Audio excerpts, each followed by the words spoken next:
ಇನ್ನು ಬಿಜೆಪಿಯಿಂದ 6 ವರ್ಷಗಳ ಕಾಲ ಯತ್ನಾಳ್ ಅವರನ್ನು ಉಚ್ಚಾಟನೆ ಮಾಡಿರೋದು ಕೆಲವರ ಸಂಭ್ರಮಕ್ಕೆ ಕಾರಣವಾಗಿದ್ದರೆ ಶ್ರೀರಾಮುಲು ಮಾತ್ರ ಯತ್ನಾಳ್ ಪರವಾಗಿ ಬ್ಯಾಟಿಂಗ್ ಮಾಡ್ತಿದ್ದಾರೆ. ಯತ್ನಾಳ್ ಉಚ್ಚಾಟನೆ ಮರುಪರಿಶೀಲಿಸಬೇಕು ಅಂತೇಳಿ ಆಗ್ರಹ ಮಾಡಿದ್ದಾರೆ. ಬಿಜೆಪಿಯ ಪ್ರಮುಖ ಮುಖಂಡರು ಆಗಿರುವಂಥ ಮಾಜಿ ಸಚಿವರು ಬಿ ಶ್ರೀರಾಮುಲು ಅವರು ಹೈಕಮಾಂಡ್ಗೆ ಒತ್ತಾಯಿಸಿದ್ದಾರೆ. ಮಾಜಿ ಸಚಿವ ಶ್ರೀರಾಮುಲು ಈ ತೀರ್ಮಾನ ಏನಿದೆ ಉಚ್ಚಾಟನೆ ಮಾಡಿರೋದು ಅದನ್ನು ಮರುಪರಿಶೀಲನೆ ಮಾಡಬೇಕು.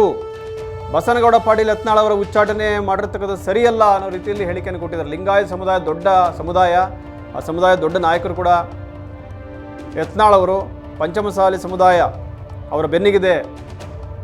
ಈ ನಿರ್ಧಾರ ಏನಿದೆ ಯತ್ನಾಳ್ ಅವರನ್ನು ಉಚ್ಚಾಟನೆ ಮಾಡಿರುವಂಥದ್ದು ಅದನ್ನು ಮರುಪರಿಶೀಲನೆ ಮಾಡಬೇಕು. ಈ ನಿರ್ಧಾರ ಸರಿಯಲ್ಲ ಅನ್ನೋ ರೀತಿಯಲ್ಲಿ ರಾಮುಲು ಅವರು ಹೇಳಿದ್ದಾರೆ. ಹೈಕಮಾಂಡ್ಗೆ ಒತ್ತಾಯ ಮಾಡಿದ್ದಾರೆ. ಯಾಕಂದರೆ ಮರುಪರಿಶೀಲನೆ ಮಾಡಬೇಕು ಅಂತಂದರೆ ಈ ನಿರ್ಧಾರದ ವಿರುದ್ಧ ಅವರು ಇದ್ದಾಗ ಏನಂದರೆ ಅದು ಎಫೆಕ್ಟ್ ಏನಾಗುತ್ತೆ, ಪಾರ್ಟಿಗೆ ಡ್ಯಾಮೇಜ್ ಆಗ್ಬೋದು, ರಾಜ್ಯ ಬಿಜೆಪಿಗೆ ಅನ್ನೋ ರೀತಿಯಲ್ಲಿ ಶ್ರೀರಾಮುಲು ಅವರು ತಮ್ಮ ಅಭಿಪ್ರಾಯವನ್ನು ವ್ಯಕ್ತಪಡಿಸಿದ್ದಾರೆ. 2 ಗುಂಪುಗಳಾಗ್ಬಿಟ್ಟಿದೆ ಬಿಜೆಪಿಯಲ್ಲಿ. ಇದು ಬಹಳ ನೋವಿನ ವಿಚಾರ. ಉಚ್ಚಾಟನೆಯನ್ನು ಮರುಪರಿಶೀಲನೆ ಮಾಡಿದರೆ ಪಕ್ಷಕ್ಕೆ ಲಾಭ ಆಗುತ್ತೆ. ಯಾಕಂದರೆ ಲಿಂಗಾಯತ ಪಂಚಮಸಾಲಿ ಸಮುದಾಯ ಬಹಳ ದೊಡ್ಡದಿದೆ. ಆ ಸಮುದಾಯದ ಪ್ರಮುಖ ನಾಯಕರು ಬಸನಗೌಡ ಪಾಟೀಲ್ ಯತ್ನಾಳ್ ಅವರು ಹೋರಾಟವನ್ನು ಕೂಡ ಮಾಡ್ಕೊಂಡ್ಬಂದಿದ್ರು. ಹಿಂದೆ ಕೇಂದ್ರದಲ್ಲಿ ಮಂತ್ರಿಯಾಗಿ ಕೂಡ ಅವರು ಕೆಲಸವನ್ನು ಮಾಡಿದ್ದಾರೆ.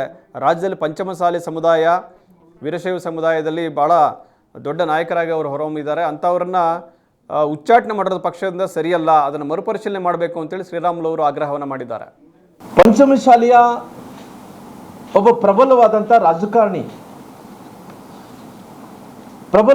ರಾಜಕಾರಣಿ ಆದಂಥ ಸನ್ಮಾನ್ಯ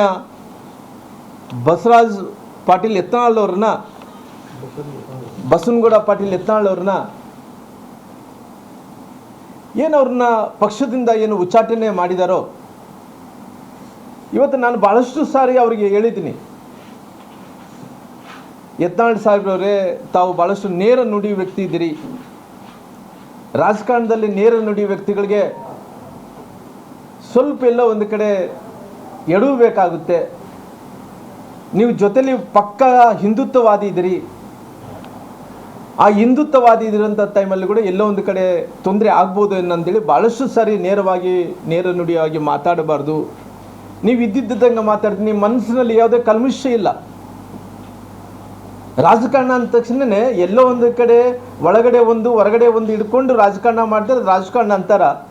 ನೀವು ಏನಿಲ್ಲಾರ್ದಂತೆ ಇವತ್ತು ಬಾಯಿ ಮೇಲೆ ಮಾತಾಡೋದ್ರಿಂದ ಬೇರೆಯವ್ರಿಗೆ ನಿಷ್ಠುರ ಆಗ್ತೀರಿ ಅಂತೇಳಿ ಭಾಳಷ್ಟು ಸಾರಿ ನನಗೆ ಸಿಕ್ಕಂಥ ಟೈಮಲ್ಲಿ ಭಾಳಷ್ಟು ಸಾರಿ ನಾನು ಮಾತಾಡೋಂಥ ಸಂದರ್ಭದಲ್ಲಿ ಕೂಡ ನಾನು ಹೇಳಿದ್ದೀನಿ. ಅದಕ್ಕೋಸ್ಕರವಾಗಿ ನಾನು ಇಡೀ ಪಂಚಮಶಾಲಿ ಲಿಂಗಾಯತ ಸಮುದಾಯದ ಜನರೆಲ್ಲರೂ ಕೂಡ, ಯಾಕಂದರೆ ಅವರೆಲ್ಲರೂ ಕೂಡ ಇವತ್ತು ಭಾರತೀಯ ಜನತಾ ಪಾರ್ಟಿಯಲ್ಲಿ ಅವರು ಎಲ್ಲೋ ಒಂದು ಕಡೆ ಪ್ರೀತಿ ವಿಶ್ವಾಸದಿಂದ ರಾಜಕಾರಣವನ್ನು ಮಾಡ್ಕೊತ ಬರ್ತಾ ಇದ್ದಾರೆ. ಇವತ್ತು ಆ ಸಮುದಾಯಕ್ಕೆ ಎಲ್ಲೋ ಒಂದು ಕಡೆ ನಾವು ಆಗಬಾರ್ದು. ಎಲ್ಲೋ ಒಂದು ಕಡೆ ಈ ಸಮುದಾಯದ ನಾಯಕರನ್ನು ನಾವು ದೂರ ಮಾಡ್ಕೊಂತು ಅಂತೇಳಿ BJPಯವರು ನಾವು ಪಡಬಾರ್ದನ್ನಂಥ ಕಾರಣದಿಂದ ಅವ್ರನ್ನ ನಾನು ವಿನಂತಿಯನ್ನು ಕೇಳ್ಕೊತೀನಿ, ದಯವಿಟ್ಟು ಪುನಃ ಮರುಪರಿಶೀಲನೆ ಮಾಡಬೇಕು ಅಂತೇಳಿ ನಾನು ರಾಷ್ಟ್ರೀಯ ನಾಯಕರನ್ನ ವಿನಂತಿಯನ್ನು ಕೂಡ ಮಾಡ್ತೀನಿ.